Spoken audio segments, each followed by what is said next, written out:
Friends, नमस्ते। मैं सोनिया आप लोगों का यूट्यूब पे स्वागत करती हूँ और आज मैं आपको एक देवी पचरा गीत सुनाने जा रहे हैं। तो प्लीज़ आप लोगों से रिक्वेस्ट है कि आप लोग गीत को पूरा सुनिए और लाइक करिए, कमेंट करके बताइए कि गीत कैसा लगा। आप लोगों से रिक्वेस्ट है कि प्लीज़ अपना आशीर्वाद दीजिए ताकि हम भी आगे बढ़ें। दोनों हाथ जोड़ी मैया तोहा का मनाई, हे मयरिया हमरी ना, हे मयरिया हमरी ना, सुनला हमरी अरजिया, हे मयरिया हमरी ना, सुनला हमरी अरजिया, हे मयरिया हमरी ना। दोनों हाथ जोड़ी मैया तोआ का मनाई, हे मयरिया हमरी ना, सुनला अरजी हमारी, हे मयरिया हमरी ना। कामरू कै कामख देवी कलकत्ता कै काली, हे मयरिया हमरी ना। कामरू कै कामख देवी कलकत्ता कै काली, हे मयरिया हमरी ना। फेरा भगतन पे नजरिया, हे मयरिया हमरी ना। फेरा सेवक पे नजरिया, हे मयरिया हमरी ना। दोनों हाथ जोड़ी मैया तोहा का मनाई, हे मयरिया हमरी ना, सुनला अरजी हमारी, हे मयरिया हमरी ना। पटना कै पाटन देवी विंध्याचल कै भवानी, हे मयरिया हमरी ना। पटना कै पाटन देवी विंध्याचल कै भवानी, हो मयरिया हमरी ना। पूजी तो हरी चरनिया, हे मयरिया हमरी ना। पूजी तो हरी चरनिया, हे मयरिया हमरी ना।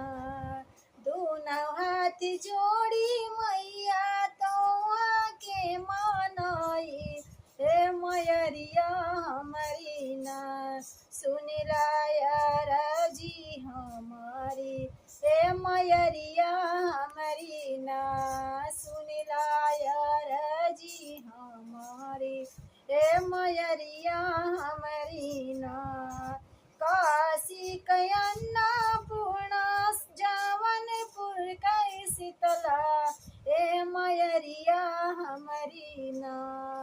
काशी कै अन्नपूर्णा हरियाणे कै शीतला, हे मयरिया हमरी ना।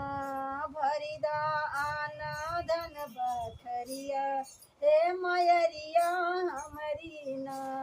भरदायाना धन बखरिया, हे मयरिया हमरी ना। सुनला हमारी अरजिया, हे मयरिया हमरी ना। दोनों हाथ जोड़ी मैया तोआ का मनाई, हे मयरिया हमरी ना। सुनला हमारी अरजिया, हे मयरिया हमरी ना। मई हर कै शारदा मैया कटरक वैष्णो देवी, हे मयरिया हमरी ना। माई हर कै शारदा मैया कटरक वैष्णो देवी, हे मयरिया हमरी ना। दैदा ज्ञान कै आशीषिया, हे मयरिया हमरी ना। दैदा ज्ञान कै आशीषिया, हे मयरिया हमरी ना। सुनला अरजी हमारी, हे मयरिया हमरी ना। सुनला अरजी हमारी, हे मयरिया हमरी ना। बम्बई के बुम्बा देवी जी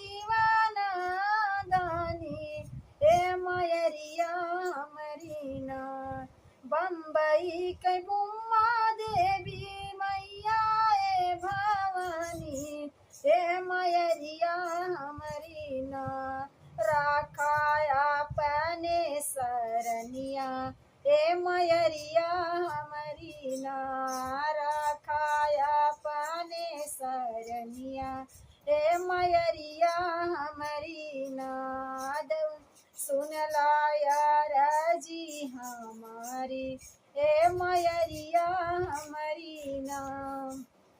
दोनों हाथ जोड़ी मैया तो का मनाई, हे मयरिया हमारी ना सुनला हमारी अरजिया, हे मयरिया हमारी ना सुनला हमारी अरजिया, हे मयरिया हमारी ना।